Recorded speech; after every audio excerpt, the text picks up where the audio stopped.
Chapter 4. Julian Crane literally launched himself out of his chair. A couple of desperate bounds, and he was in the center of the office, right where the iridescent glow danced and shimmered in the air. "Arabia! Training ground!" he shouted, pulling a tiny, almost toy-like gun from his pants pocket.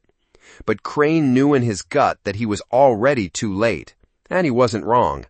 Rick was sitting on the sand next to the lifeless body of an Ursid. Death had stripped the monster of all its might and fearsome grandeur. Now, from 15 feet away, it could have been mistaken for the carcass of a dead bull. The body was crumpled, as if trying to return to the natural pose of a four-legged predator, and its snarling snout was pressed hard into the sand. Only 2 deep grooves, etched under its motionless paws, disturbed this scene of serene tranquility. "What the hell happened here, kid?" Crane asked, putting his pistol away. Rick slowly turned, and only then did Crane notice the long, though shallow, cut on his stomach. Until that moment, Rick had seemed completely unharmed. "Looks like sudden heart failure," Rick said in a deceptively soft voice.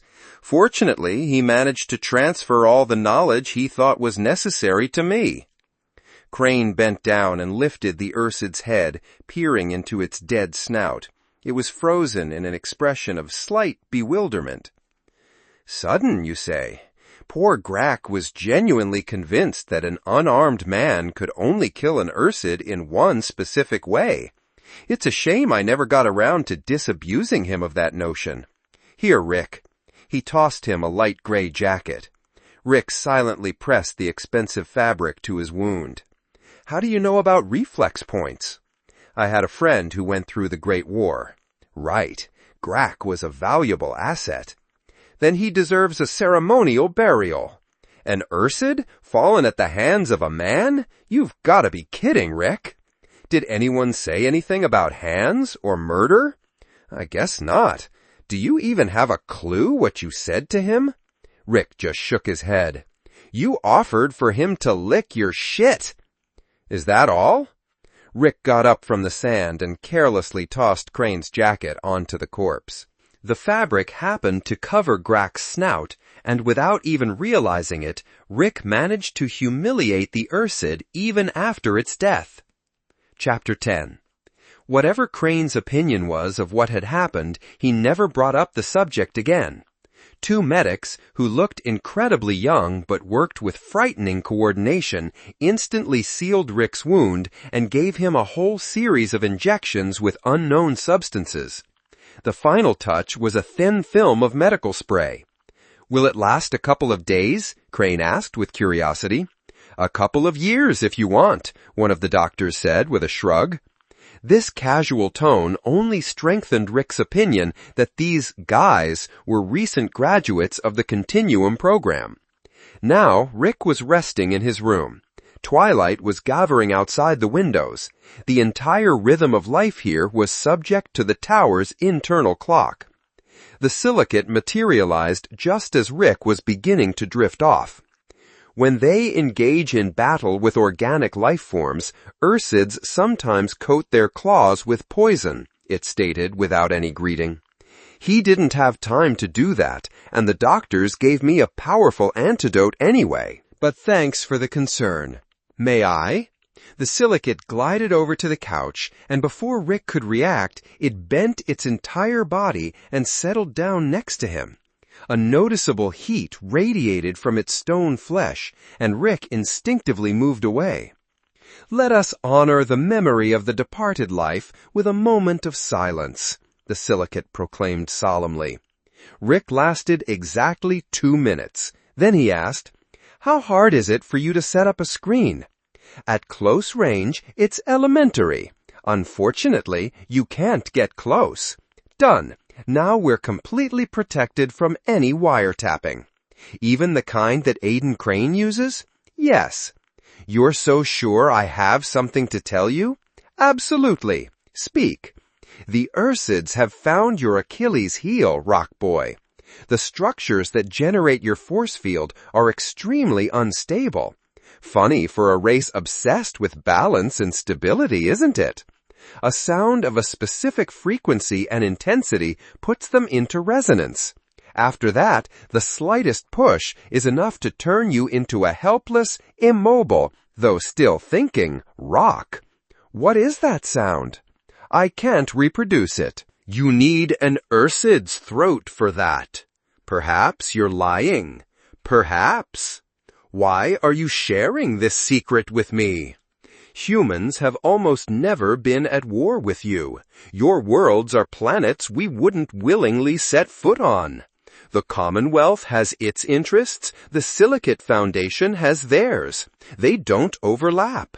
And if a war does break out, we're not going to field a choir of opera singers against you.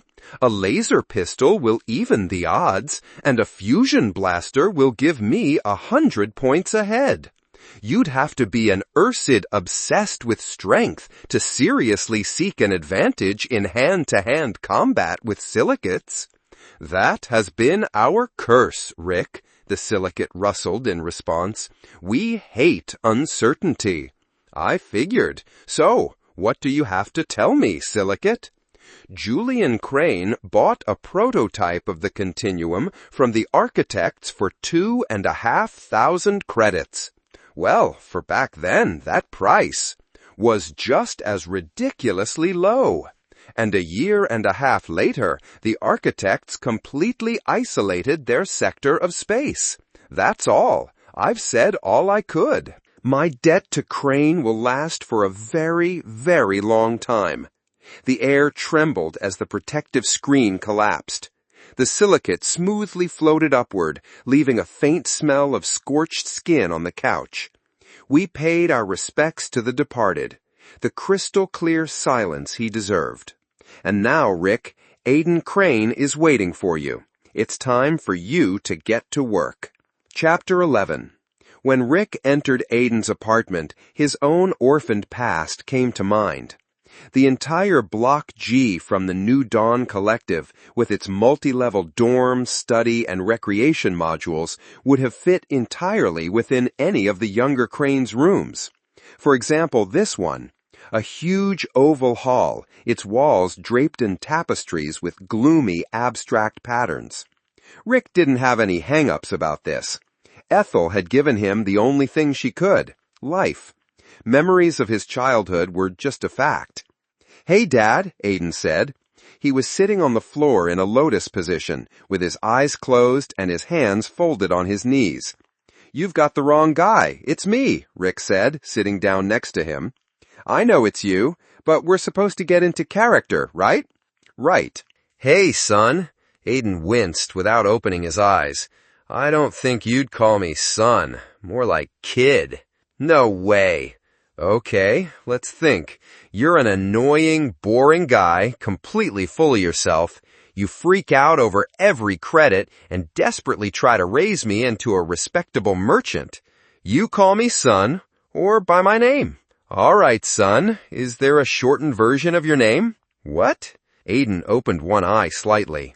"When we go live, I'll have to unleash a whole ocean of emotions.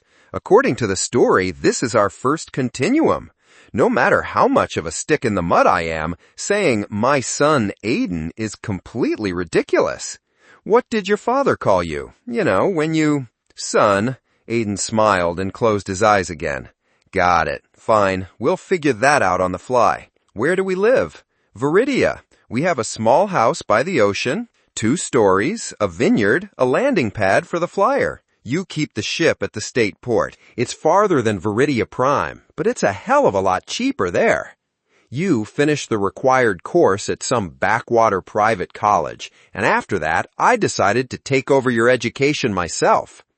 My mother handles all the financial affairs of Shaw and Son and never flies with us.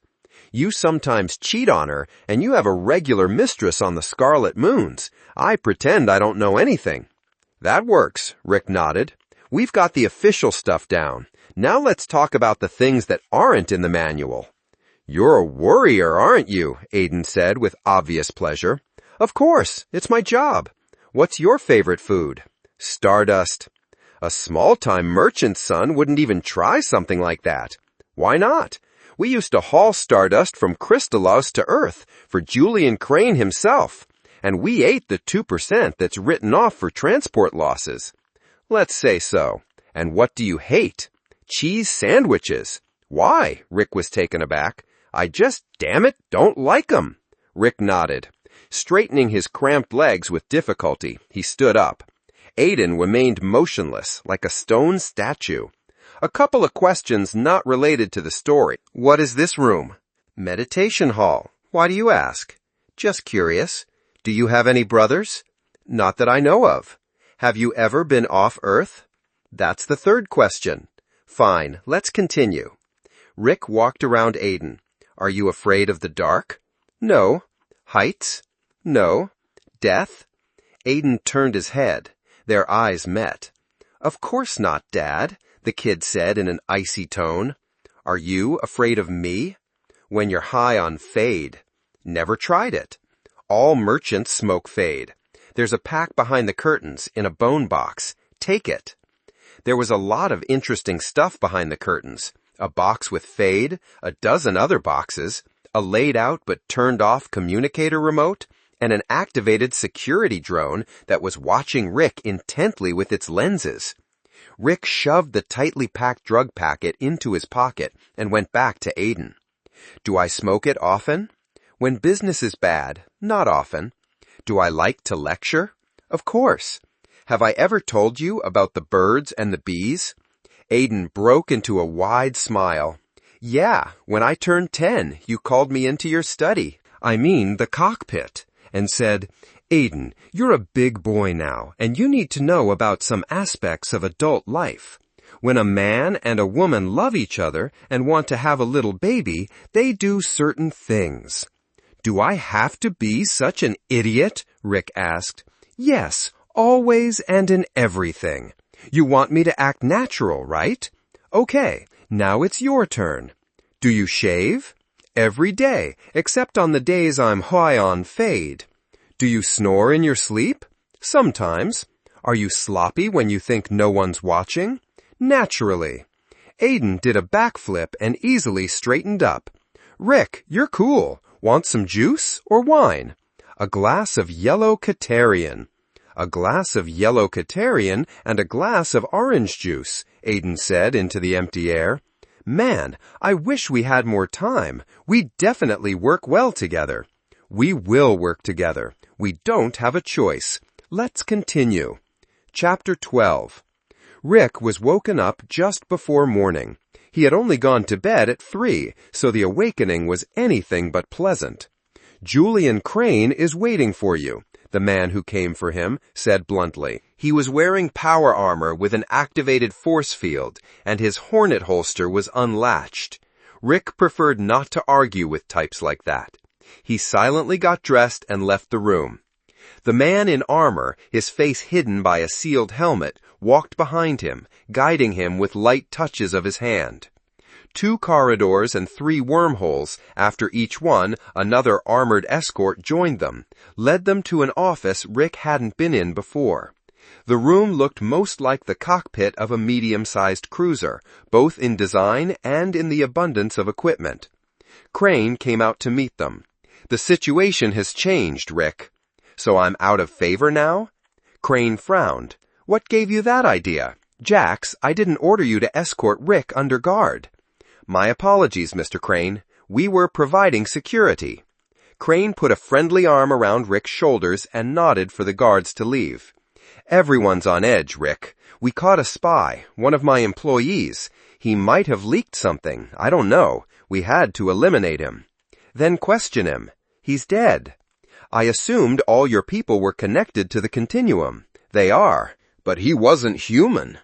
What a shame, Rick agreed. The operation starts immediately. Did you go over the backstories? As if you don't know, Crane. Rick couldn't help himself. Settle down, kid. Settle down. Crane's gaze instantly turned to steel. I hired you for a damn important mission, and I expect a first-class job. You will deliver my son to Sanctuary, alive and unharmed. Not a single hair will fall from his head. If it comes to it, you'll kill him yourself. And remember, Rick, immortality, an eternity of pleasure or an eternity of torment. Remember. Dad? They turned around at the same time. Rick had already fully slipped into character. Aiden Crane was no longer the son of a god. Before them stood an ordinary kid in worn blue jeans, a checkered shirt a couple of sizes too big, and a pair of well-worn sneakers. A dozen badges with the emblems of different planets glittered on his shirt, an eternal childhood fashion. Rick remembered a year ago, during his cruise on the Sky Rambler, a young steward who would put on a new badge after every new planet they visited. Are you sure about Rick, son? Pretty much, yeah. Aiden hesitated. Yes, father. He'll try. What a little bastard, Rick thought to himself, completely calm. He stepped toward Aiden and ruffled his hair. Time to go, son? Time to go, Dad. Good work, Crane said with a sour expression. It sounds convincing. Everything's going to be just fine, Mr. Crane, Aiden promised, taking Rick's hand. Aiden and Rick, into the simulator. Crane didn't even try to hide the irritation in his voice. The world around them blinked and transformed. Instead of the cockpit filled with consoles, they found themselves in a tiny, empty room. The walls were made of rough stone, and there was a single steel door. Go! Crane pushed Rick toward the door.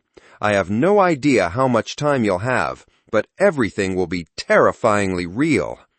The door opened with a single touch from Rick.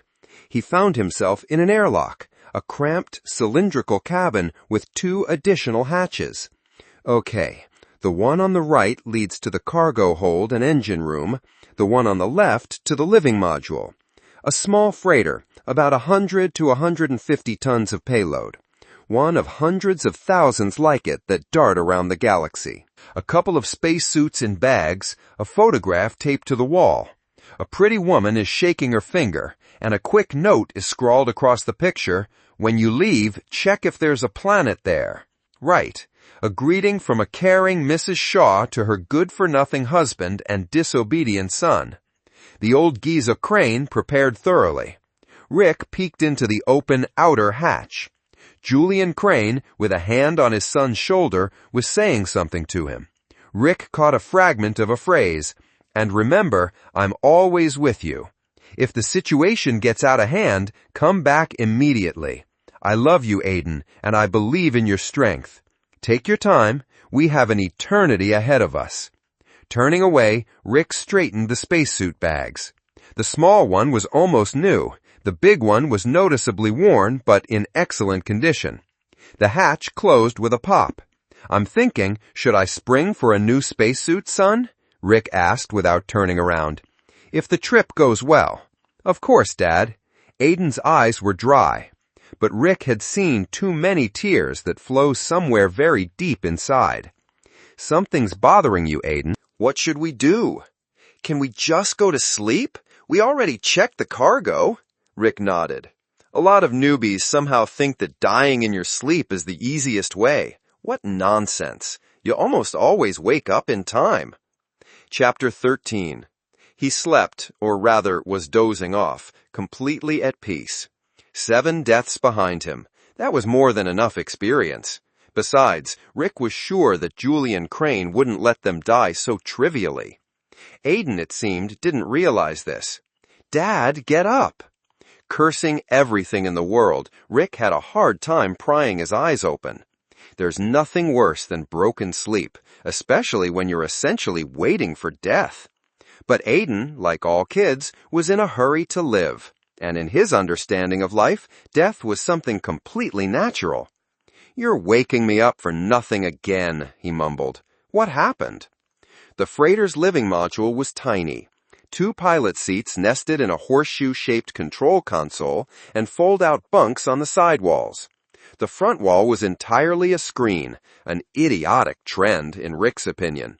It's stupid to stare at the stars through a window, and landing a ship by orienting yourself with it is pure suicide. "Something's wrong with the engines," Aiden said guiltily. Rick got up, catching himself moving with genuine speed.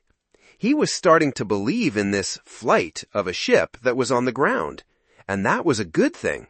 There really was something with the engines. On the control screen of the interface drive, which was supposedly on the freighter, the power numbers of the focusing field were jumping erratically. The autopilot's alarm light kept turning red, then green. Rick tapped the display with his finger. Strangely, the numbers obediently froze at a normal reading. "What a load of crap," Rick said indignantly. "Maybe we should just drift," Aiden asked from behind him. "And lose a whole day recalculating coordinates? Let's just call a service team and a patrol," Rick said sarcastically. The field's power jumped again, this time to an extremely high value. The ship shook noticeably. Aiden gave a pathetic smile. "Okay, either the generator's glitching or the control unit is lying." Rick turned around. "Tool cabinet, detectors, spare circuits. Aiden, replace the central processor in the drive's control panel. I'll hold the controls here." Aiden didn't move. "What's wrong with you, son?" Rick yelled. "Right, Dad." Aiden snatched the plastic processor box from Rick's hand and rushed to the airlock. "And stop shaking! We bought the Continuum!" Rick shouted after him. So this was the disaster Crane had promised? Pretty humane. An instant explosion. But can a malfunctioning interface drive really blow the whole ship to smithereens? "What are you up to, Julian Crane?" Aiden ran through the airlock and threw open the door to the engine room. At that very moment, the power numbers on the console plummeted to 0. The siren wailed in unison with the muffled pop of an explosion. Rick was thrown face first into the console. Something next to him cracked with a crunch. And then there was a piercing hiss of air escaping into the vacuum. "Son of a bitch," Rick thought without any malice, raising his head. Blood was flowing from the cut on his forehead. His liver ached, a delayed greeting from the Ursid. His ears started to plug up, and then he saw Aiden, or rather what was left of him. Bloody pieces of clothing and something else. He really didn't want to look closer.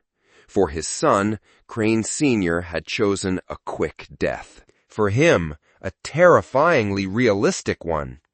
On wobbly legs, Rick staggered toward the airlock. Gravity was still working. He had to make an attempt, a doomed one, to get into the spacesuit. Rick didn't expect even this from Crane. The airlock was torn in half, and the ruthless vacuum of space was breathing through the ragged hole. Absolute blackness, stitched with a myriad of stars, and the streamlined hulk of the cargo bay slowly drifting away. Blue lights danced on the engine console. "Son of a bitch, son of a bitch, son of a bitch," flashed helplessly through Rick's mind as he felt his eyes begin to bulge. And then a crimson veil hid the entire world from him. Chapter 1. More than anything in the world, Rick Harper hated kids. It was hard to say if this was related to his own childhood in the New Dawn Collective on Ethel. In any case, he never stayed on one planet for more than 9 months.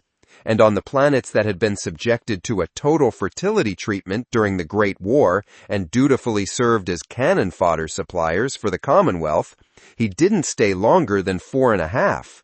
Besides that, Rick hated being killed. Sometimes it was hellishly painful, and it always cost a fortune.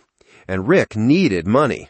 He loved his hydrofoil, which required expensive maintenance, women, who weren't as expensive, Katarian syndicate wines, the smells of old clock-on workshops, and all the pleasures of other races that a person was capable of understanding and experiencing.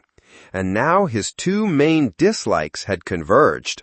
But the worst part wasn't even that he was about to be killed by a kid, because of a kid, and in one of the most disgusting ways. The whole disaster was that Rick hadn't managed to pay for the renewal of his Continuum, and that, as everyone knew, was fatal. The hotel room was shabby enough not to attract serious thieves, and at the same time respectable enough to deter petty crooks. The kid standing by his bed was, by all indications, in the second category. How he had gotten an electronic key to open the door and a nullifier to bypass the alarm remained a mystery. The weapon in his hand was easier to explain. Agonizers, guns for sadists and losers, cost next to nothing. "Let's do this," Rick suggested, desperately trying to maintain a mask of calm on his face. "You put the gun down and we'll talk, like serious people." The kid grinned. "But I'm not serious." And he really didn't look serious. A dark-skinned, dark-haired kid, about 12 or 13. A bright pink silk shirt and short white pants made him look even more harmless. "Listen," Rick appealed again, "even if you throw that gun out the window right now." The boy frowned slightly. "Even if you throw it out, I still can't do anything to you. You see, I can't talk when there's a gun pointed at me." "Why would I want to talk to you?" the kid asked with a slight hint of surprise. Mentally, Rick gave thanks to all the known gods. The longer this conversation went on, the less chance the little punk would pull the trigger. Killing a person you're talking to isn't that easy, although Rick wasn't sure if that rule applied to children. "You're going to kill me, aren't you?" he clarified. The boy silently nodded. Dying from an agonizer is the most horrible thing you can imagine. Believe me, I know. "You've killed with one?" the boy asked with interest. "I've been killed with one." The kid narrowed his eyes. He clearly understood everything. "So," Rick continued, putting on the most trusting and friendly tone he could muster, "if you've decided to test this crap on me, at least tell me why. It's not that big of a request, is it?" "It's not," the boy agreed surprisingly easily. He walked over to the chair by the wall, sat in it, crossing one leg over the other, and put the pistol on the armrest. Unfortunately, he wasn't risking anything. Rick was sprawled on the bed, naked and completely helpless. A thin, silvery web covered his body, pinning him to the bed and the wall. The boy had placed the spray can on the table, apparently in case he had to repeat the procedure. "So what did I do to you, buddy?" Rick cautiously, so the thin threads wouldn't bite into his skin, turned his head. "Are you a thief? Congratulations, you have talent and luck. I'll tell you where the cash is and what the credit card code is. I'm leaving tomorrow, so I won't look for you, and you're police." The boy's face twitched. "I'm not a thief, and you're not going anywhere. It's enough that you came here." For a moment, a ringing silence hung in the room. Then Rick asked, very quietly, "What was that girl to you?" "My sister." "Buddy, it was an accident. I was landing at the spaceport. I landed strictly within my designated zone." "But you didn't land in the circle. You killed her on purpose. I know what you told the dispatcher. I hate kids. Those little bitches are always getting in the way of the nozzles. Dozens of people saw your landing. You swerved over the field to catch Lenka with the beam." The boy's voice became thin, breaking, and Rick realized with horror he was working himself up to shoot. "I didn't see her, believe me. Why would I?" "Yeah, you were just dancing in the air," the boy said with contempt. Rick choked on his prepared excuse. How could he explain to this kid from the slums that he really had been dancing? How could he convey the weight of the pilot's helmet, the bottomless blue of the sky around him, and the weightless ship that you become yourself? The roar of the gravity engines, the streams of air currents, the intoxicating feeling of flight. Yes, damn it, he was dancing. And he wasn't looking at the concrete plain where a girl who had bribed the guards with a small tip was waiting for his ship to be the first to run up to the hatch and offer the cheapest drugs on the planet. Herself as a guide, or just herself? He was dancing. And the gravity beam slid across the girl, a force that slammed her into the concrete, turning her into bloody dust, into that gray-brown stain he saw when he got out of the ship. "Kid, my autopilot was on the fritz. I took over the controls and the ship veered." "You're lying," the boy said mercilessly. "Everyone at the port knows your hydrofoil's in perfect condition. He picked up the pistol, carefully took the safety off, and walked over to the bed. "Listen," Rick said, feeling an icy chill run over his skin. "I have a continuum. You can't kill me for good, you understand? I'll come back, and I'll do things to you that will make an agonizer feel like a release." "You're lying," the kid said, but a barely noticeable doubt crept into his voice. "No, look at my body. There's not a single scratch on it.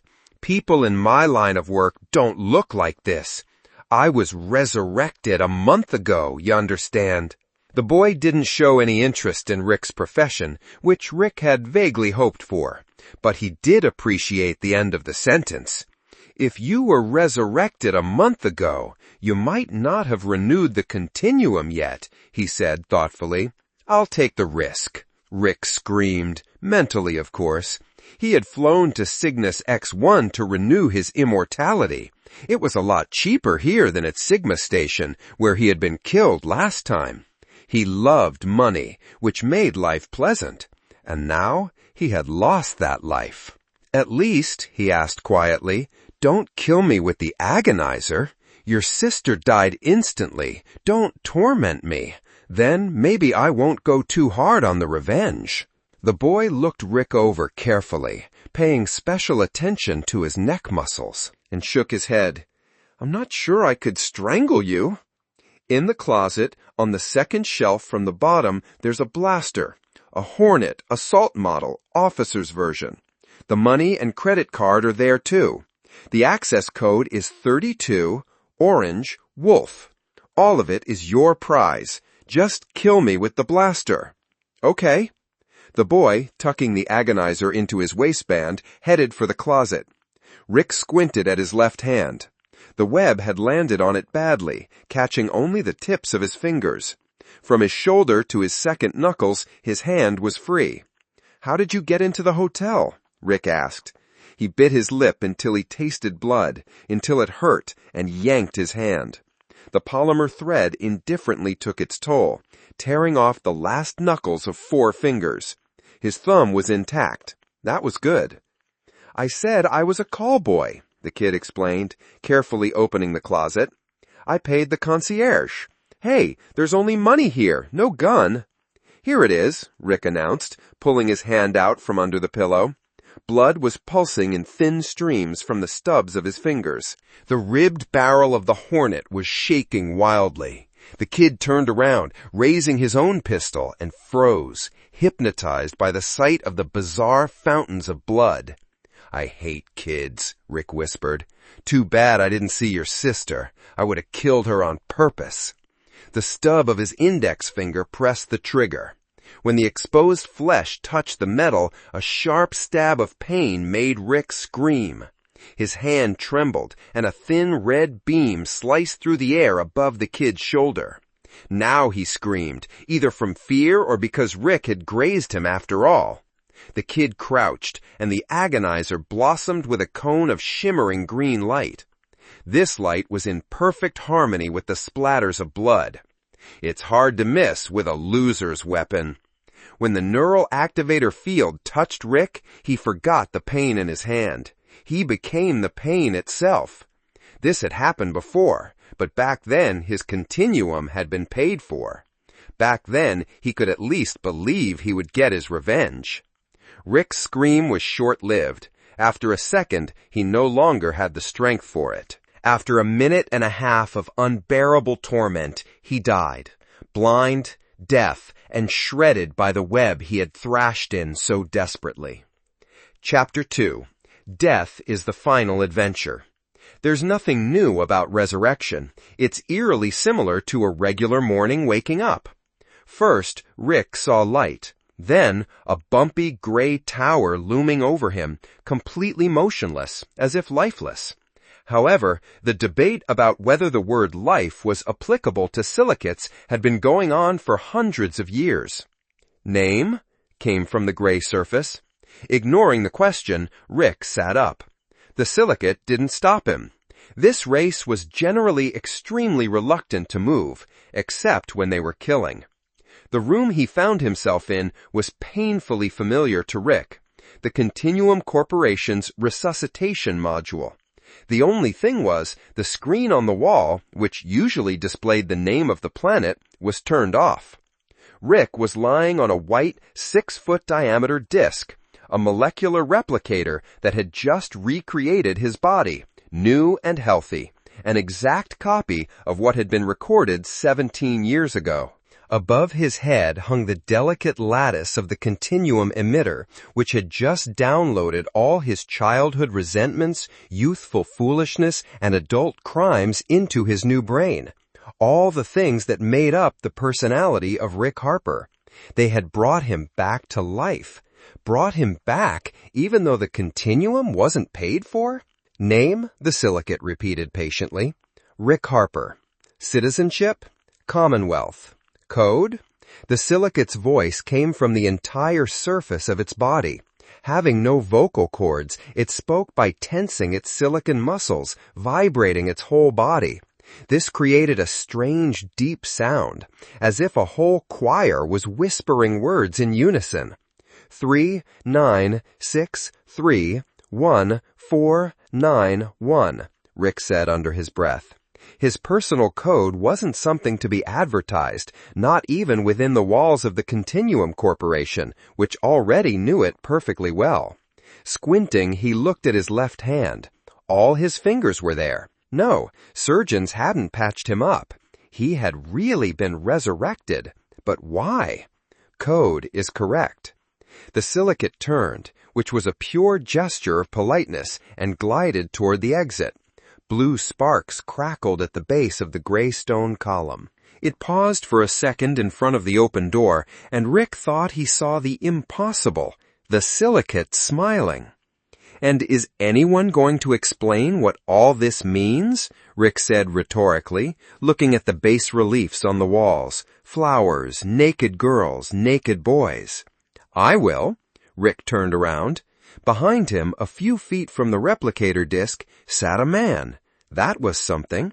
Rick wasn't a racist, but a heart-to-heart with a silicate was something he couldn't wrap his head around. And this man seemed to be friendly. A man who looked to be in his late 40s, with a well-groomed face and a not-so-athletic build that even his loose gray suit couldn't hide. An official from the Continuum? Not from the lower ranks, but not from the top brass either.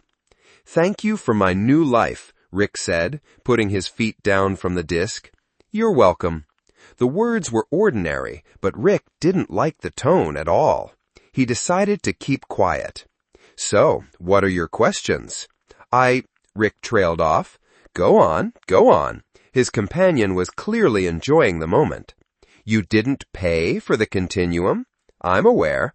I have money. I've renewed my immortality 6 times, But that doesn't matter. The corporation's rules are extremely simple. Immortality is paid for in advance and only for one time. Do you know why that is? Rick shook his head. The man was clearly one of those who could talk for hours about the intricacies of ceremonial Ursid gastronomy or the tactical miscalculations of the Qatarian syndicate in the Great War. These discussions were usually entertaining, but almost always out of place. When the architects sold the device, to very far-sighted people I should add, that was later named the Continuum, they set only one condition, a very strange one if you don't know their psychology. They demanded that the Continuum be provided only once in a lifetime. You understand, Rick? They value life immensely, but they are terrified of immortality. So what did we do? Rick shrugged. We proved to them, after the contract was signed, that a resurrected person is a new individual, a successor to the previous one, but a new one nonetheless. And he has every right to enter into a new contract. Brilliant, isn't it? It's brilliant. Rick searched for his clothes in vain and prepared to wait. All right, I got sidetracked. What did you want to ask? Where am I? Is this Cygnus X1? No, not Cygnus. This is Earth. If he expected to see surprise on Rick's face, his expectations were met. Rick saw no reason to hide emotions when they flattered the ego of an opponent who was clearly stronger. But the Continuum Corporation doesn't have offices on Earth. This isn't an office. It's a private continuum. Rick forced out a chuckle and threw his hands up. Great, I didn't hear that and you didn't say it. The corporation has exclusive rights and there are no private resurrectors. You're wrong, Rick Harper. The exclusive right was transferred to a private individual, and that private individual founded the Continuum Corporation. I know who you are, Rick said. You're Julian Crane, the owner of the Continuum Corporation, the oldest man in the galaxy. Crane nodded. Good job, Rick. They'll bring you some clothes now, and we'll go to my summer office for a glass of wine. Consider yourself a jackpot winner. You've not only gotten a new life, but a great job, too. Chapter 3. On the shores of Lake Geneva, in the jungles of the Amazon, in the radioactive deserts of the Baltic, in the swampy lowlands of China, and in the Siberian taiga, private estates are scattered, fenced off from the world by iridescent walls of force fields and the name of the Continuum Corporation. All of this, parts of Crane's estate, connected into a single whole by a network of wormholes. From the outside, if you somehow manage to peek behind the force field, you will only see strange fragments of buildings, with balustrades leading to nowhere and galleries growing right out of the air. But from the inside, the picture is completely different. You will see the entire palace, born of a crazy imagination and even crazier money. Taking a funicular up the slope of Everest, you can ski directly into the crystal-clear waters of Lake Baikal. After swimming a dozen yards in the icy water of the Siberian lake, you will find yourself on a sun-drenched Cuban beach. And if, after such a walk, you are invited to visit the owner of the corporation, the journey to his Geneva igloo, a 300-meter tower, will take only a couple of minutes. Rick stood on the open platform that topped the building. The wind ruffled his hair, as if tempting him to experience the short, intoxicating joy of freefall. Surely this office in the open air was surrounded by an invisible force field? Although did Crane, the owner of an infinite number of lives, fear falling from his own tower? At that thought, Rick took a step back from the unguarded edge. Crane needed him for something, but his value could plummet along with him. A good employee shouldn't get dizzy. Do you like wine, Rick? Rick took a sip from his glass. Yes, Mr. Crane, this is a rare vintage, but I prefer the blue wines of the Qatarian syndicate. Perhaps you're right, but the yellow varieties are much healthier. They're not as hard on the liver, and they prolong life. It sounded like a taunt, but Rick remained silent. He twirled the antique crystal glass in his hand, which was probably worth no less than immortality itself, and looked at Crane. The owner of the Continuum sat at a simple wooden table with the same glass in his hand. There was only one chair on the platform, either a show of carelessness or a sign that no one was ever honored with the chance to sit next to Crane at the top of his empire. "How do you like the view?" Crane asked. "Dizzying," Rick mumbled. "I prefer to look into the distance." "A real kaleidoscope, huh?" Crane laughed. "I get it. Deserts, lakes, oceans, forests, steppes, and all of it on such a tiny piece of land. I don't need much, Rick. I don't need the whole Red Sea or the whole Himalayas, though I could buy them. A little of everything. Moderation and variety. That's the key to staying interested in a long life. You don't understand that yet, young man. You've been resurrected 6 times, not counting today. But your continuums only lasted you 5 years at most. What a waste. Even with your qualifications and income, that won't last you long." "What do you need, Mr. Crane?" Rick asked wearily. "A gifted life isn't worth a lecture." "I need you to die for me, permanently, without a trace, or to achieve eternal life. It all depends on how you do." Chapter 4 continued. "Far from Earth, and certainly far from Cygnus X1, where you were killed, Rick," Crane stood at the very edge of the platform, looking down. A piece of the ocean was visible there, a dark brush of a forest, and a patch of night wedged between them. The planet Sanctuary. Never heard of it. Not surprising. It's a new, barely developed world. My interests require me to be there. Crane unexpectedly spit into the void. Rick suppressed a smile. The gesture was so out of character for the almighty master of the Continuum. It's good that you're not laughing, Rick. What you've already heard is a state secret in itself, and I'll have to tell you a lot more and entrust you with something much greater. I'm taking a hell of a risk. Turning to Rick, Crane squeezed his shoulder. Do you have any idea what it's like to be the most powerful man in the galaxy? Billions hate me. Those who can't afford a continuum, those who went broke paying for it, those who can't stand the luxury of this residence. Billions of hateful eyes, millions of hateful hands. I don't just pay for protection from potential assassins. I maintain an entire staff of psychological defense against those ill-wishers who, without even knowing it, may have psychic abilities. Outside this residence, outside of Earth, they won't just kill me. Oh no, they will torture me for years until I go insane, until I become a drooling idiot who wets himself. And no continuum will help. But still, I'm willing to take the risk. You want to hire me as a bodyguard? Rick couldn't believe his ears. It's not that simple. The moment I leave this tower, even for a day, everyone will know.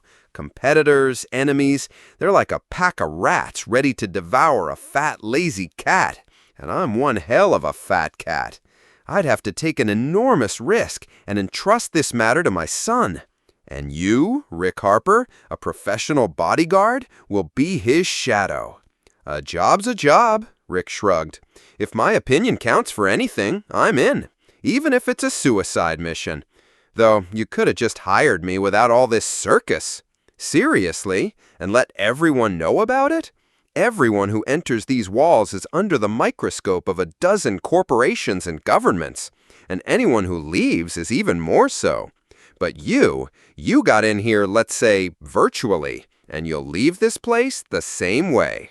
Got it. Rick forced a wry smile. Hope it doesn't hurt? Far less painfully than an agonizer blast. If the Cygnus X1 police report is to be believed, that's exactly how they finished you off, right? Rick said nothing. I waited a long time, Rick. I had 100 candidates in mind. Top pilots, bodyguards, hired assassins. I needed one of them to die without renewing their Continuum subscription. I hope you're aware that the neural network in your head works non-stop. Whether you renewed the Continuum or not, it will do its job. It'll send a full report of your demise to the network. After that, the corporation decides whether to erase that signal or upload it into a brand new clone body. Your Immortality subscription expired, and the regional office erased both the signal and your physical matrix. But I, the owner of the only private regenerator in the entire Commonwealth, decided otherwise. I brought you back to life, my hapless young friend. Officially, you no longer exist, but here you are, standing in front of me. Thanks, Rick said sincerely. You have nothing to thank me for yet. You'll work off every muscle, every gland, and even the crap in your guts that had to be recreated for a complete package. If you get my son to Sanctuary, you'll receive new documents, a fat bank account, and the grand prize. Immortality, Rick. No matter how many times you're killed, your Continuum will be paid for by the corporation. A fair price? More than. I like your brevity. I'm an old man, though my body is only 50. My chattiness is forgivable, but you're young and capable of so much in time. Anyway, I would gladly have given you a new body, but experience tells me your effectiveness would drop to 0 in it. We'll have to take a risk. Tonight, All corporation branches will receive the matrices of 3 people, Mr. and Mrs. Shaw and their son. The 3 of us are flying? No, only you and Aiden will be in the staged accident. Your cover story, you're a freelance trader operating on the frontier. Your ship will crash due to sabotage. All of this will be fabricated right here. I have an excellent simulator. You see, scanning a client's memory is forbidden, but there are always curious handymen. I hope they won't dig any deeper than a couple of hours before your demise. Did you scan my memory? Rick! Crane gestured dramatically. You may not realize it, but the one who sets the rules is forced to play by them. Memory scanning is forbidden. If a regular corporation employee finds out that Julian Crane is breaking his own laws, my reputation, my entire empire, it would all come crashing down. Besides, Rick, I don't care what hooker or what robber caught you at a moment of weakness. I know your file. 4 times you took a bullet to shield a client. Once you died in a no-win shootout, and once you fell into a river when you were drunk. I was pushed, Crane. It doesn't matter. I hope the price of the contract will force you to be focused and forget about the small joys of life, for the sake of life itself. Of course, Julian Crane. So, you'll be revived. I don't know where, Rick. That's for your own safety. There's a 12% chance we're being bugged even here. Rick looked up at the cloudless sky. Kid, there are so many screens above us that there's no difference between a basement and this rooftop. So, you'll wake up, you'll buy a ship, your credit will be limited so as not to arouse suspicion. But don't think I'm being cheap. As you spend money, new funds will be deposited into the account. Then, sanctuary. As soon as you drop my son off somewhere safe, you're free, and he'll handle our family business. Sounds ridiculously simple. Only simplicity wins, Rick. Then let's talk guarantees. Julian Crane frowned. Where's the guarantee that my Continuum will be renewed? Where's the guarantee that Aiden won't blast me in the back of the head as soon as we breathe the air of your precious sanctuary? Where's the guarantee that they won't send a dozen killers after me to get rid of a witness who knows too much? Well, well, well, Crane clicked his tongue like an old man. He walked to the edge of the platform and said with regret, "What a risk you're taking, Rick. It's my profession." Crane studied him for a second. Rick, fighting the urge to look away, stared right back. Finally, Crane laughed. Your profession, you say?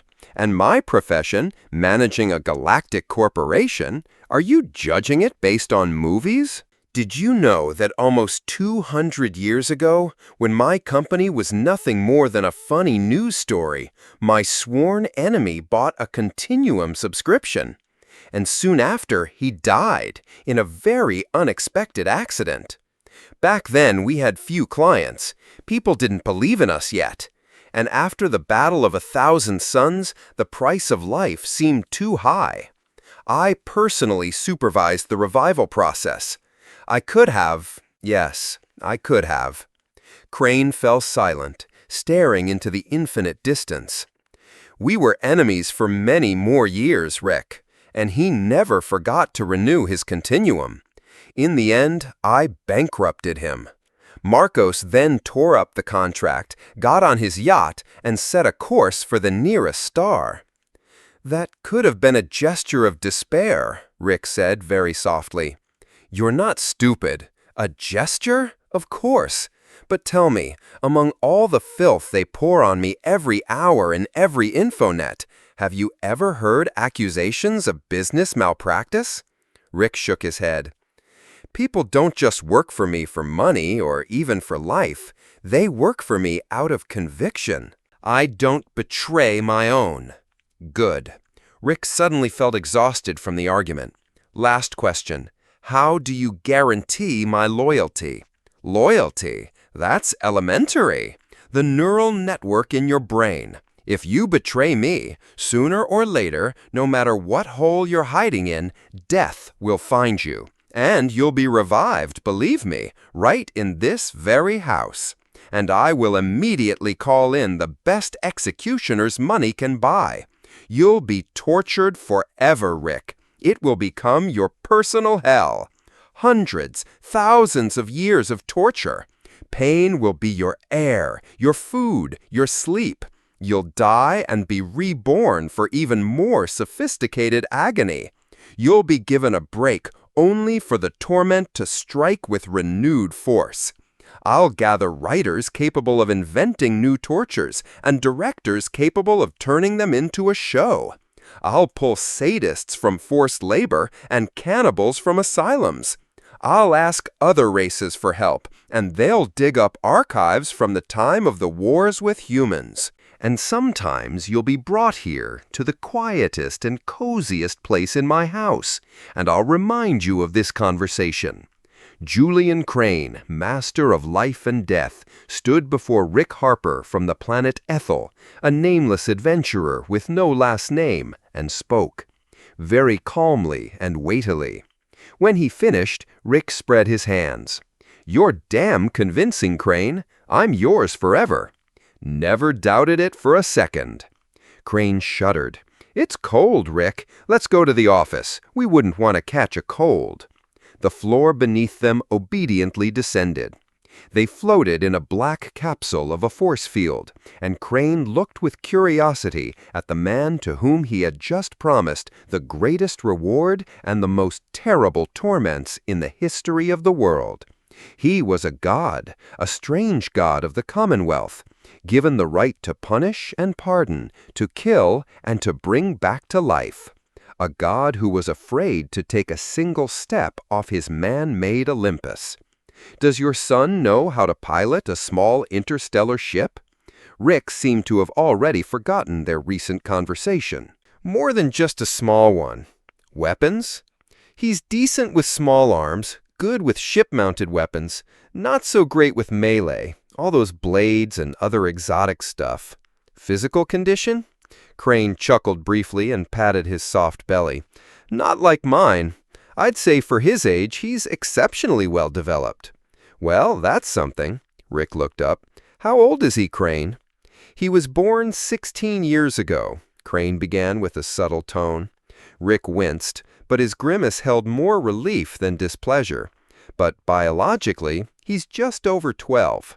Chapter 5 continued. What's your problem, Rick? Crane paced the office. This one was tiny, unlike the rooftop platform. Maybe for contrast, or maybe for some other reason. A 5 by 5 meter room with a desk, a chair, and a couch. Rick was sprawled on the couch, while the owner couldn't sit still. A father with his young son is far from the most suspicious pair. You're flying to Sanctuary as traders, looking for new goods, drugs, or exotic animals. What's the problem? Crane, I'm telling you again, I've never worked with kids. I just can't stand them, damn it. I know. And about the New Dawn Collective on Ethel? A good psychiatrist could have helped. Crane, he grabbed his employer by the lapel of his jacket. I don't care if you're a god or the devil. I don't care about your lousy Continuum bought from naive architects. I don't care about the promised thousands of years in hell. You have no right to dig through my life. Crane looked in bewilderment at Rick's hand, which was lifting him off the floor. He furrowed his brow, looking up. I'm sorry, Rick, he said with a suddenly wavering voice. For too long you were just an abstraction to me, one of the candidates for the greatest undertaking in history. I couldn't not study those I was about to entrust with my son's fate and a bunch of secrets. It's only natural. But I was harsh. I forgot that you're standing right here, that you would be hurt. Please forgive me. I think I'm starting to understand why you've risen so high, Rick whispered, letting go. It was only now that he realized what he had done. He had laid a hand on a god, and the god had apologized. I hope you'll be able to control your emotions. Crane sat down on the couch and gestured for Rick to sit next to him. My son isn't some street punk. He's a kid. He's 16, Rick. He's biologically 12. When I come back to this body, a 30-year-old body, I can feel the world changing. The psyche is just a random outgrowth on the glands. Your son hasn't lost his knowledge, but he's not a young man anymore. He's a boy again, I'm sure of it.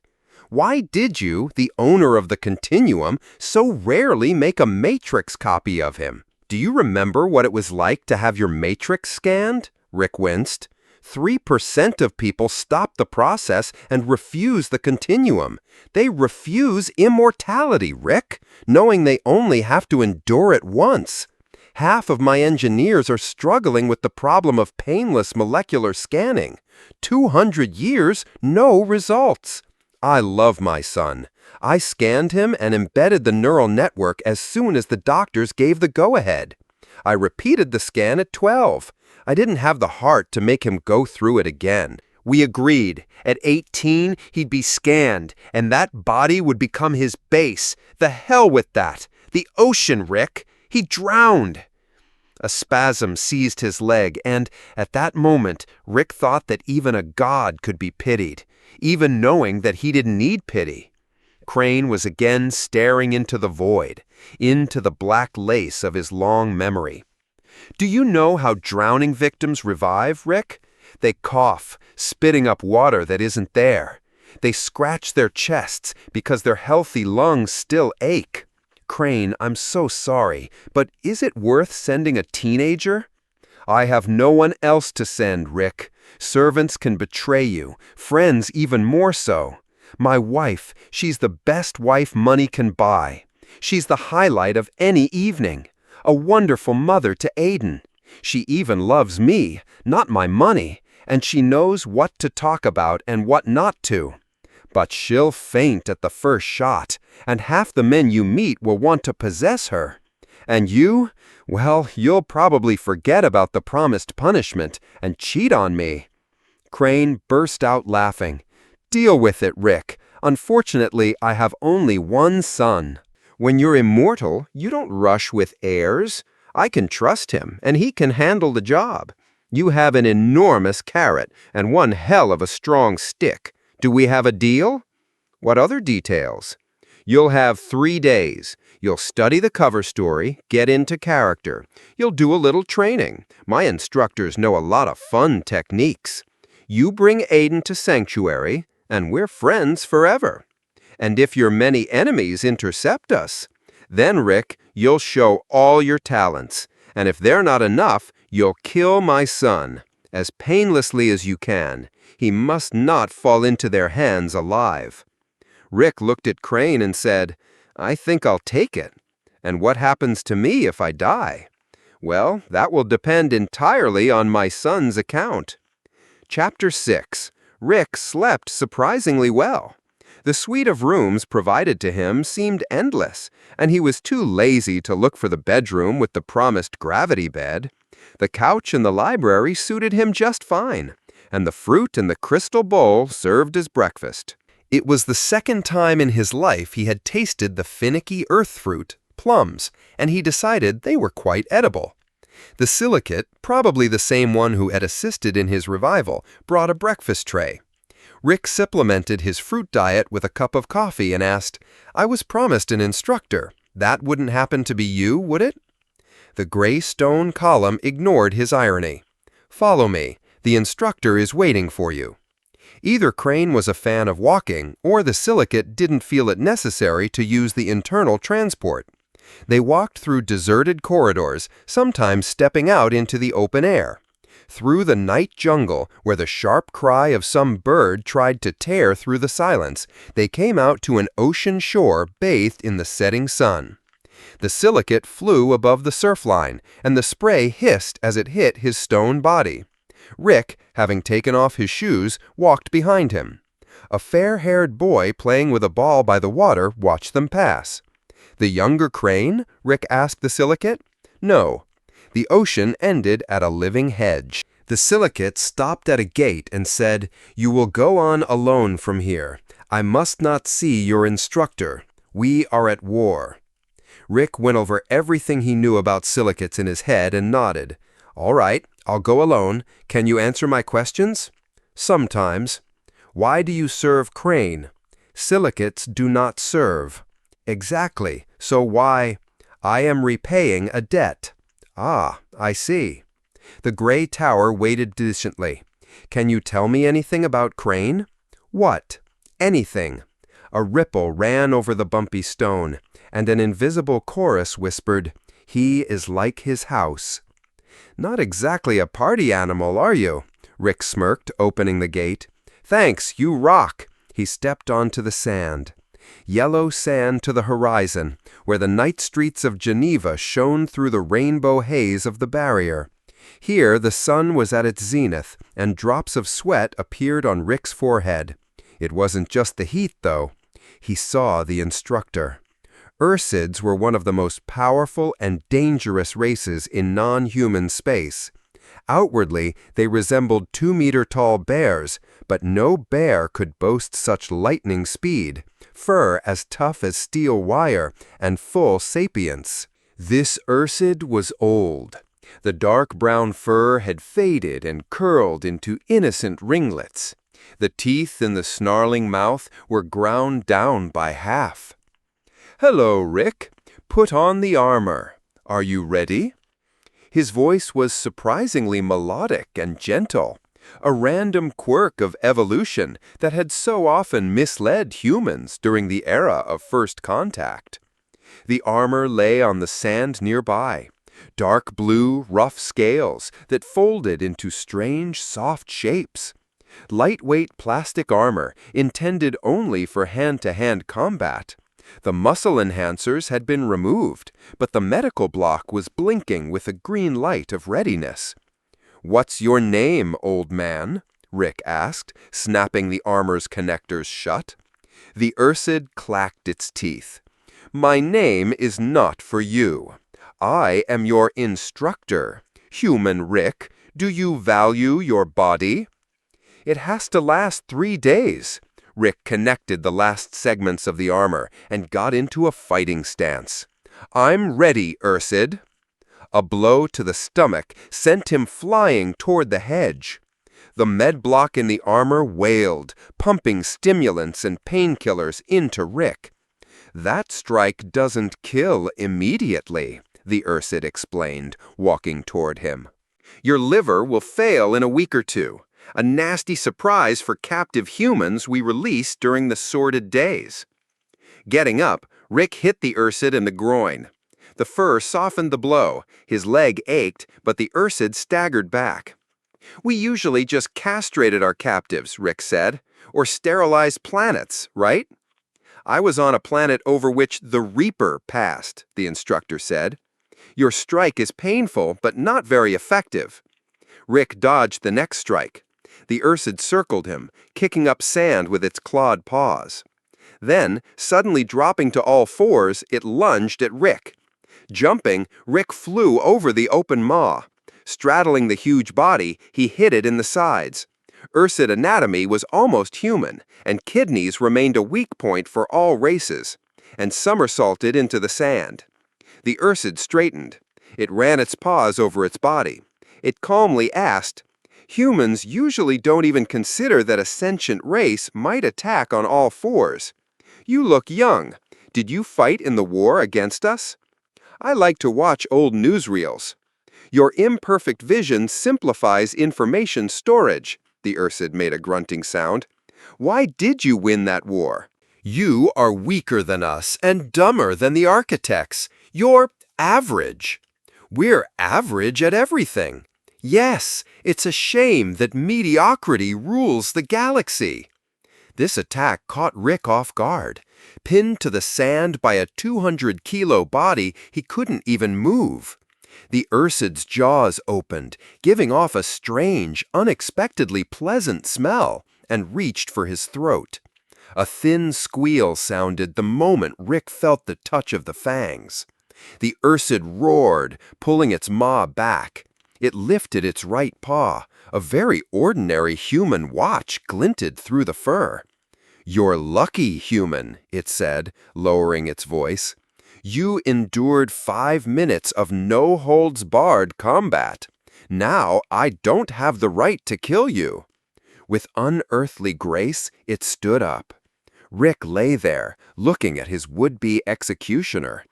"Get up, Rick. Now I'll teach you how a human can kill an Ursid. And remember, this knowledge is given to you alone. Can I ask a question? Speak. Why does your breath smell so pleasant? Don't you guys usually prefer stale meat?" "It's deodorant, you idiot. Every sentient race maintains hygiene." "Makes sense." Rick stood up. The med block was still working, but his body ached. "All right, explain how to kill you." "The most vulnerable area of our race is the sigmoid gland area," the Ursid began in a low voice. "If you draw a line from my genitals to my right eye, in the middle of that line you'll find a section not protected by a muscle layer."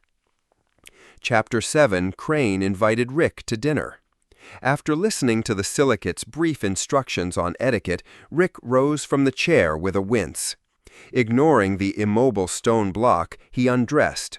He looked grimly at himself in the mirror. The armor hadn't protected him from bruises and contusions, and from a blow to the liver, if the instructor was to be believed, even less so. "Ursids are the best fighters in the galaxy," the silicate said in a low voice. "Better than you?" Rick touched his shoulder and let out a quiet yelp. "Probably. They found a way to kill us in hand-to-hand combat." "Oh? What is it?" Rick was intrigued. "I wouldn't tell you, even if I knew. I'll have to ask. Lie down on the floor." Rick looked at the silicate in surprise, but didn't argue. He stretched out on the thin and slightly dusty rug, and the silicate slowly moved over him. A heavy wave passed through his body. "Gravitational massage," the silicate explained for some reason, rocking back and forth. "You'll feel better. We can do more than just kill with our field." The bodyguard from the planet Aethel didn't suffer from bad memories, but for some reason he remembered the spaceport on Cygnus X1 and the bloody spot 100 feet from the ship. Little bastards always get under the nozzles. "Thanks, that's better already." Rick rolled out from under the silicate. "Will the younger Crane be at dinner?" "Probably." Rick got dressed. A fancy suit, a wide, shimmering tie, extremely impractical shoes made of hard leather, and followed the silicate. He felt a mild curiosity mixed with annoyance, the usual feeling before meeting a client you can't refuse. A professional should have the right to choose, damn it. "Do you have a question you wish to ask?" "What? Oh, yeah, of course. Do you guys wear clothes?" "I am dressed," the silicate replied with dignity. Rick choked but suppressed a laugh. "Now it's my turn to ask a question." The silicate slowed down, walking alongside Rick. "If humans were to gain power, what would they do?" "I don't get it," Rick answered honestly. They had left the tower and were heading toward a small circular pavilion in the distance. On the way, they would have to cross a pine forest, walk past some silly stones arranged in a circle, and a tiny corvette from the Great War embedded in a granite pedestal. Let's rephrase. If the Commonwealth's power were to grow immeasurably, how would humanity's politics change?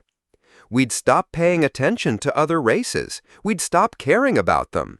Would you do it differently? The silicate was silent. Then, swaying toward the corvette, it said, "During the Great War, Julian Crane served in the freelance hunter units.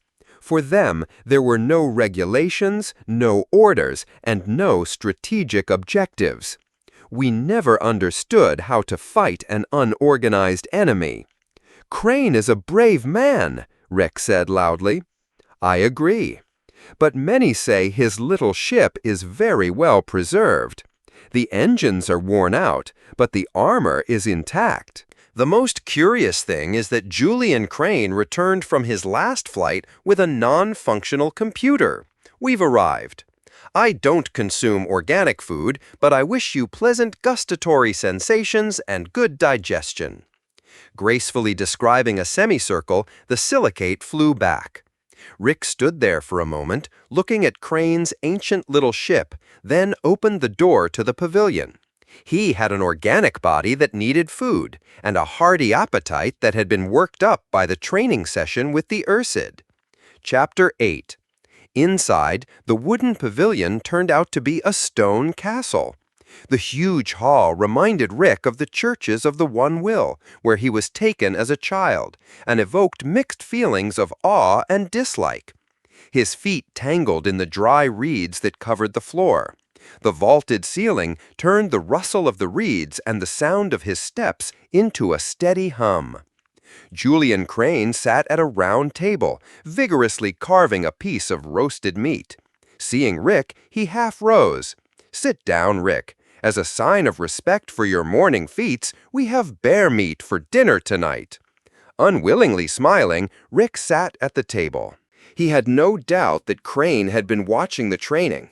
He was only curious whether the Ursid had a timer on his arm or if Crane himself had given the signal that prevented bloodshed. "Did you like the instructor?" "I never would have thought Ursids were capable of dying from pleasure." "The sigmoid gland?" "Yes, they die in ecstasy if you're strong enough to pierce their hide." "Hormones, hormones. The old bear didn't tell you, but his gland is covered not only by fat, but also by a titanium plate. Otherwise, one of his students would have killed him long ago. And how he loves a blow to the liver! It was his invention, and God knows how many human prisoners died while he perfected his skill. Pour yourself some wine, Rick." Glancing at the bottle with the delicate blue liquid, Rick shook his head. "Allow me to pour from yours, Crane. I've become more careful with my liver." "As you wish, Rick." Taking a sip of the viscous yellow wine, Rick nodded. Yes, it was a good vintage. "Crane, is your trainer really that old?" "The Ursid? Yes, he participated in the Great War. He's my age. Their religion forbids them the Continuum, but the race lives a long time anyway." "I know a lot about that war. They were in an alliance with the Scourge, and they provided suppression for our planetary bases. If not for the Ursids, the Scourge wouldn't have made it to the Tri-Star System conflict." "Rick, don't dredge up old grudges. Your world was incinerated by big white frogs, not big brown bears. I'm not asking you to love the instructor, but your sessions with him are necessary. One more day of training, and starting tomorrow night, you'll be rehearsing the cover story with my son. By the way, here he is." Rick turned. From the open door, beyond which he could see the sea and sunlight, Aiden Crane, his client, was walking toward them. His destiny. Aiden looked about 12. Biologically 12, Rick corrected himself. He was a swarthy, dark-haired teenager. And his face was painfully familiar to Rick. Painfully, very painfully familiar. From an agonizer. Rick was lucky. Crane wasn't looking at him. He was smiling, looking at his only heir. However, do immortals have heirs? The grimace on Rick's face lasted for a second. He had learned to survive for too long. "Hey, Dad," the younger Crane said. "Hello, Rick. I know you're almost the coolest bodyguard in the world. Can you protect me?" Now that Aiden Crane was close, the resemblance faded slightly. He was a little younger than the kid who had killed Rick on Cygnus X1. Just a little, but at his age, that's enough.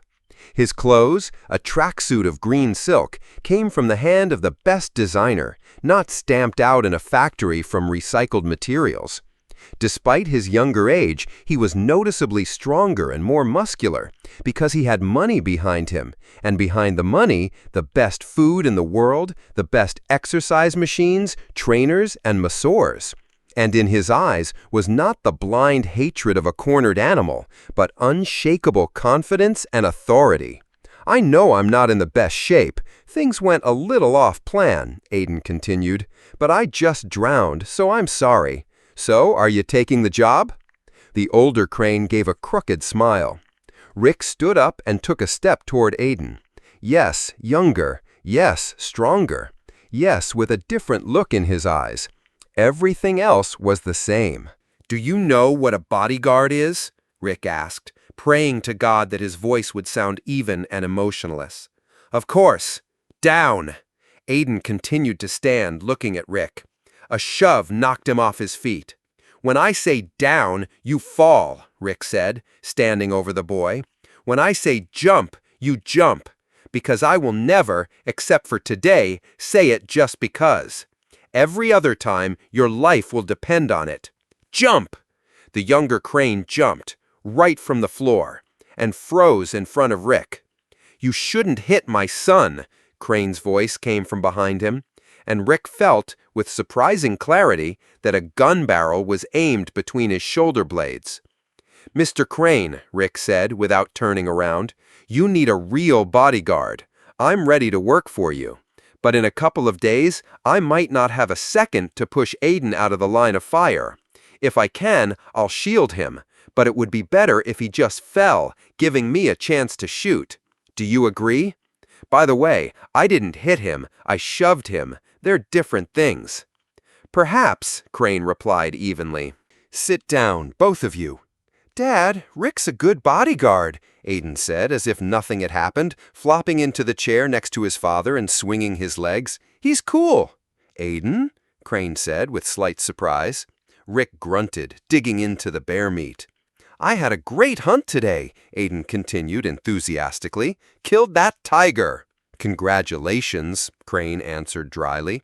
"Dad, do they eat them?" "Who? Tigers? The liver, I think." "Ew, gross. I won't eat it. Order another tiger, okay?" "Fine. Settle down, Aiden." Rick drank his wine, genuinely enjoying what was happening. He liked this castle, hidden in a wooden gazebo. He liked the older Crane's nervousness. "You know, Rick, according to legend, this castle belonged to King Arthur," Crane said a little too quickly. "And the table we're sitting at is the very round table. I gave the castle to my Aiden for his birthday." "I've never heard of King Arthur or the Round Table," Rick replied. "An ancient legend," Crane said, livening up. "Even before the first interstellar flights." "Dad, that's nonsense," Aiden interrupted him. 150 knights, especially in armor, wouldn't fit at a table like that. "But it's a beautiful fairy tale. It had different characters, too. There was even Kay, a secondary character." They looked at each other for a second. Then Aiden got up from the table and kissed Crane on the cheek. "I'm going, Dad? I don't feel like eating." Rick waited until Aiden was gone and only then allowed himself to laugh, looking at a stunned Crane. "What's wrong, Rick?" he asked tiredly. "I like your son, Crane. A normal 12-year-old kid. We'll work together." "I really hope you're joking." Crane allowed himself to relax. "He's a smart young man, but the shock of the first death hasn't worn off yet. Besides, you were right about the hormones. I consulted with the doctors. A slight infantilism in his behavior was inevitable." Rick nodded. He was walking a fine line, and he knew it. Aiden Crane, who, in his father's opinion, was not aware of their conversations, was messing with Rick. He was messing with him by acting like a kid, which, of course, he wasn't anymore. "We'll be friends," Rick said, pouring more wine. Chapter 9. The Master of Immortality greeted the morning in his office. Not in the showy, humble one where he persuaded Rick to work with Aiden, and not the demonstratively open one on the tower roof. This office, hidden deep underground, was more like the bridge of a mid-sized cruiser. Crane was indeed copying the strict style of the military ships of his youth.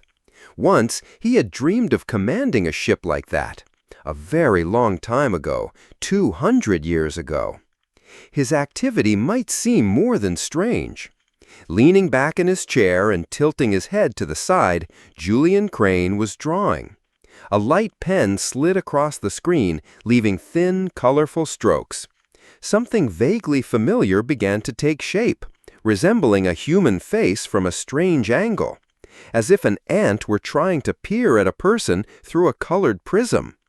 "Just like that," Crane said, putting down the pen. He shifted his gaze to the side screen. There, on the yellow sand, stood Rick and the Ursid. A minute ago, they were sparring. Now Rick was taking off his armor and, carefully, segment by segment, placing it on the sand. Next to his image, a red dot glowed, a mental sensor signaling a surge of emotions. Enlarge. Add sound. Crane and his chair moved closer to the image. The cameras had already put Rick's face on the full screen, managing to decipher the owner's vague command. "What are you up to, kid?" Crane asked himself. "Why did you turn us against the Scourge?" Rick asked, taking off the last segment of his armor. The Ursid watched his movements intently. Its strange rhomboid pupils narrowed into thin slits. "It was a tactic. We adopted your method, divide and conquer. You didn't get a chance to adopt it." "No." Just as unhurriedly as he had taken off the armor, Rick took off his white shirt. He stretched. Muscles rippled under his skin. "Ursid, you said you were a consultant to the Scourge in their war for the TriStar system. Maybe you even participated in the drop assaults?" "Maybe." The Ursid slightly splayed its paws. The index finger on the left one was missing, which made its size a little closer to a human's. "I'm from the TriStar system, Ursid, from the planets that were once called the Sisters. They were squabbling sisters, but they didn't covet other people's worlds. We were on the sector's frontier, and the Scourge's attack came down on us." "Funny," the Ursid said. "There were too many of them. They crushed our defenses. Cruisers from Earth didn't arrive in time. The children and some of the women were put on cargo ships. We had a good merchant fleet. Most of them made it to Ethel. 200 million freeloaders, Ursid. They hated us on Ethel. Other worlds didn't accept us. Our fathers died fighting the frogs, not the happiest death. The 3 sisters were burned with meson bombs. There was no other way. Now they're no use to anyone." "A buffer zone." Rick fell silent. He ran his palm over his chin, as if evaluating how clean-shaven he was. "You know, I cried when the last world of the Scourge disappeared in flames. I cried because I couldn't get revenge. I grew up too late." "I'm forbidden to kill you," the Ursid said. "Julian Crane needs you." "I know. Ursid, your mother ate grass and bathed in hot water. Your father brought up the rear of the formation. Your children dig ditches in the fields." Claws extended from the Ursid's fingers. "You're taking a risk, human. You're taking a risk, human. Even a debt doesn't erase honor." Julian Crane jumped out of his chair. In 2 leaps, he reached the center of the office, the spot where a rainbow shimmer wavered in the air. "Simulation chamber, Arabia!" he shouted, pulling a small toy-like pistol from his pocket. Crane knew he wouldn't be fast enough, and he wasn't. Rick was sitting next to the Ursid's corpse. In death, it had lost both its power and its majesty. From 5 yards away, it could have been mistaken for a dead cow of a northern breed. The body was curled up, taking on the desired pose of a 4-legged creature. Its face, with its bared maw, was pressed into the sand. Only 2 deep furrows beneath its motionless legs didn't fit with its peaceful appearance. "What happened, kid?" Crane asked, putting his pistol away. Rick turned slightly toward him. Until that moment, he had seemed completely unharmed, but now Crane saw a long but shallow wound on his abdomen. "I think he had a spontaneous cardiac arrest," Rick said softly. "Fortunately, he managed to teach me everything he thought was necessary and everything he knew." Crane bent down, lifted the Ursid's head, and looked into its dead face. It seemed a little surprised. "Spontaneous, you say? Poor Grack honestly believed that an unarmed human could only kill an Ursid in one way. I just never got around to dispelling his delusion. Here, Rick." He threw him a light gray jacket. Rick silently pressed the fabric to his stomach. "How did you know about the reflex points?" "I had a friend who went through the Great War." "I see. Grack was a valuable employee." then he deserves a ceremonial funeral. An Ursid who died at the hand of a human? You're laughing, Rick. Did anyone say at the hand or killed? No, I guess not. Do you even know what you said to him? Rick shook his head. You told him to lick your excrement. That's all it was, Rick said, getting up from the sand. He threw Crane's jacket over the corpse, and it accidentally covered Grack's face. Without even knowing it, Rick had managed to humiliate the Ursid even in death. Chapter 10. Whatever Crane's opinion was of what had happened, he never returned to the subject. 2 doctors, young-looking but working with too much coordination, stitched up Rick's wound and injected him with several vials of unfamiliar drugs. A thin film of aerosol finished the job. He'll last 2 days, Crane asked. 2 years, even, one of the doctors shrugged. The casualness of his tone only strengthened Rick's opinion that these guys had recently gone through the Continuum procedure. Now Rick was resting in his room. Evening was gathering outside the windows. The rhythm of life in the tower was tied to its own time of day. The silicate appeared as Rick was beginning to doze off. In duels with organic life forms, Ursids sometimes used poisoned claws, it said instead of a greeting. He didn't have time to apply poison, and the doctors injected me with some kind of antitoxin. But thanks anyway. May I? The silicate floated toward the couch and, before Rick could react, arched its body and sat next to him. Rick shifted slightly. Heat was radiating from the stone body. Let's be silent in memory of a departed life, the silicate said solemnly. Rick was silent for 2 minutes. Then he asked, Is it hard for you to set up the screen? Easy at close range. Unfortunately, you can't get closer. It's ready. We're protected from any eavesdropping. Even from the one that Aiden Crane is doing? Yes. You're so sure I have something to tell you? Yes. Speak. The Ursids found your weak spot, you rock. The structures that generate your force field are unstable. Funny for a race obsessed with stability and a balance of power, right?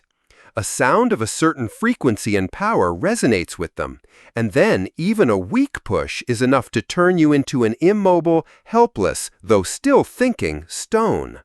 What is that sound? I can't reproduce it. It requires an Ursid's throat. Maybe you're lying. Maybe. Why are you revealing this secret to me? Humans have barely fought us. You live on planets we wouldn't willingly go to. The Commonwealth has its own interests. The Silicate Foundation has its own. They don't intersect. And if a war does start, we won't send a crowd of castrated singers against you. A laser pistol will equalize our chances, and a fusion blaster will give me 100 points ahead. You'd have to be Ursids, obsessed with strength, to seek an advantage in a hand-to-hand fight with silicates. It weighed on us, Rick, the silicate whispered rumbled. I figured as much. And what will you tell me, silicate? Julian Crane bought a Continuum prototype from the architects for 2,500 credits. Well, at that time, that price was also surprisingly low. A year and a half later, the architects encapsulated their sector of space. That's all. I've said what I could. My debt to Crane will last for a very long time. The air shifted as the protective screen disappeared. The silicate soared into the air. A faint smell of scorched leather came from the couch. We have paid tribute in silence to the departed, the pure silence he deserved. And now, Rick, Aiden Crane is waiting for you. You have work to do. As he entered Aiden's rooms, Rick remembered his orphanage. Block G, with its bunk beds, learning, and recreational module, would have fit entirely in any of the younger Crane's rooms. In this one, for example, an oval hall draped with dark-toned tapestries. Rick wasn't self-conscious about it. Aethel had given him the only thing it could, life. He was just remembering his childhood. "Hi, Daddy," Aiden said. He was sitting on the floor in the lotus position, with his eyes closed and his hands folded on his knees. "You've got the wrong guy. It's me," Rick said, sitting down next to him. "I know it's you. But we're getting into character, right?" "Right. Hi, son." Aiden, without opening his eyes, winced. "I don't think you'd call me son. More like kid." "No way." "Okay, let's think. You're a nag, and you're boring. You're very pleased with yourself. You save every credit. You try to raise me into a decent merchant. You'd call me son, or by my name." "All right, son. Is your name ever shortened?